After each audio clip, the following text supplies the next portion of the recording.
This is Greg Fowler for Online London, and I'm with Denise Brown. She's a candidate in Ward 11. That's correct. Welcome. Thank you. If elected, how many hours per week on average do you expect that you would spend working in your elected capacity?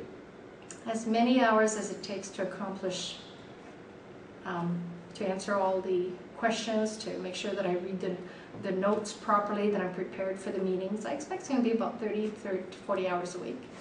Do you think ward councillors are currently paid enough for the amount of work that they'll do during the next term of City Council? Yes. London's governance model is undergoing significant change, which includes elimination of the Board of Control. Do you think that this will increase the necessity for ward councillors to inform themselves about issues outside of their own ward boundaries? Absolutely, but I think that should have been done in the past also, because councillors vote on every issue. Do you live within the geographical boundaries of the electoral area in which you're contesting this election? Yes. How many of your post-teenage years have you lived in London? 29 years, I believe. Have you attended any standing committee meetings over the course of the past 4 years? Yes. Have you attended any Board of Control meetings over the course of the past 4 years? Yes. Are you familiar with the Municipal Act and the Municipal Councillor's Guide? Yes. Strengthening Neighbourhoods recommended development of a neighbourhood matching fund type program for large and small community projects other than celebrations and events. Do you support that recommendation? I have to review that further before I can answer it. Do you support development of a community program to fund the creation of public art in public places? Yes, I do, but within limits.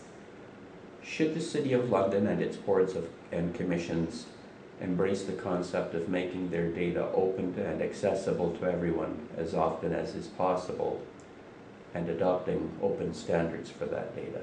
Absolutely. When existing software applications have to be replaced, or when software licenses have to be renewed, should the city adopt the use of open source software whenever that's possible? Yes. Is the city's communication department being given enough resources, money and personnel to properly maintain the city website and to inform citizens in a timely fashion? I think they've been given enough money and they have enough personnel. I think they're being limited how much they're allowed to give to the public. Should citizens be able to subscribe to subject-specific RSS feeds from City Hall in order to stay informed? Absolutely. Should citizens be able to download the agendas of upcoming public meetings, including advisory committee meetings, at least a week in advance?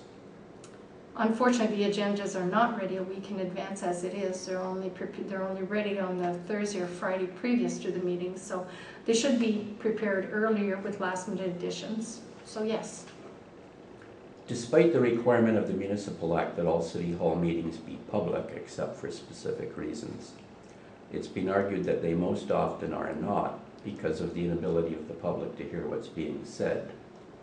Do you support the adoption of a policy which mandates the use of microphones in all public meetings at City Hall? Yes, people should be able to hear.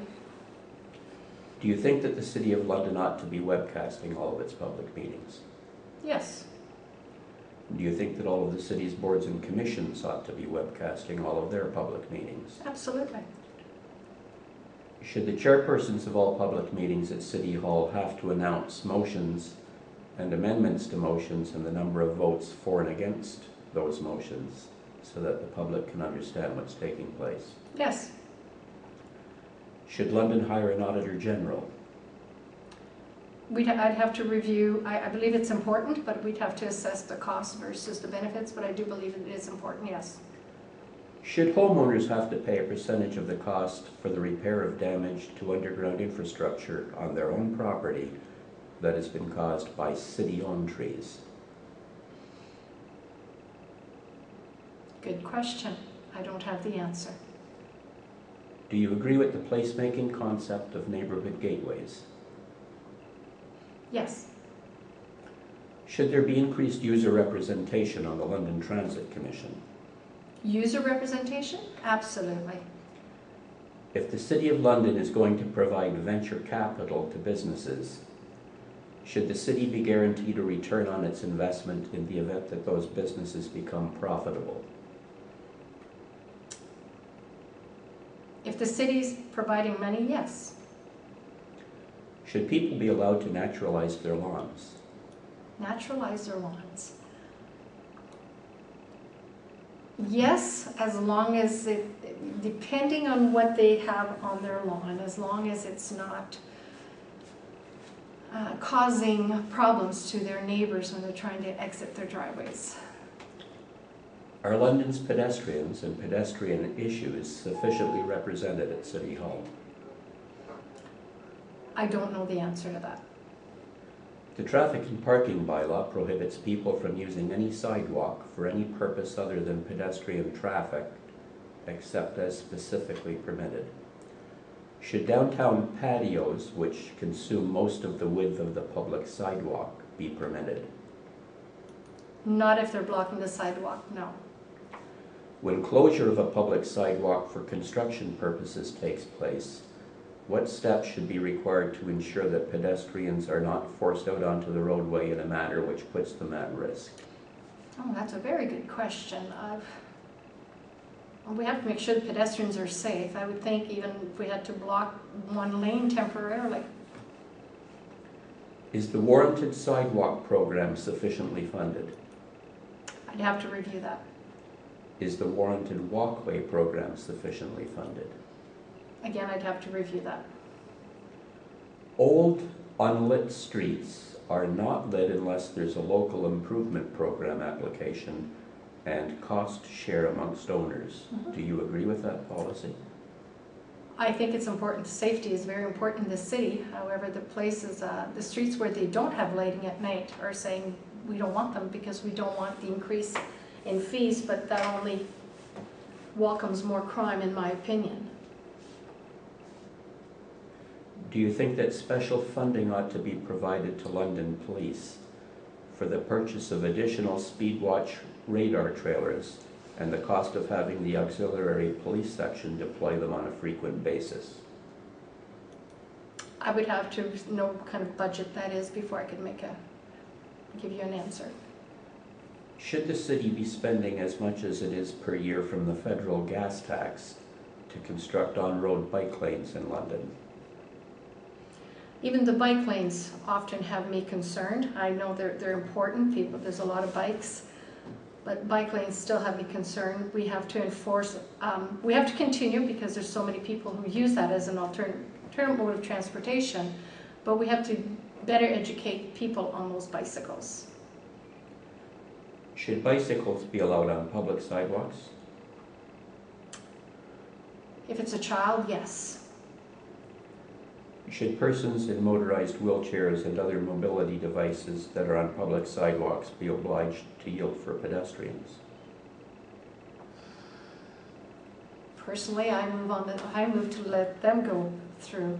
I think people just have to be kind to each other, and that's a difficult question to answer. Should the City of London install more bike racks? If they're necessary, yes. Do you think that theft of bikes is an important issue? Oh, yes. Do you have any suggestions about what might be done to combat the problem? Better locks? I don't know. Is the city currently spending enough money to promote its web-based ride match service? I don't know. Should there be dedicated and discounted carpool parking spaces on downtown streets and in city-owned lots? That would be very difficult to monitor. I would have to review how that would be monitored. Should every signalized London intersection provide advanced left turns? Maybe at the peak hours. Does the City of London currently provide sufficient funding for the Community Gardens program? I'd have to review that. Should all dogs have to be muzzled when they're not on their owner's property? No, I don't think so. Should dogs be allowed at community events? I guess it would depend on the dog. I wouldn't bring mine. That's a personal choice. Personally, I don't think they should be. Do you think that people ought to be allowed to raise chickens in their backyards? No. I lived on a farm. I know that there is smell. No.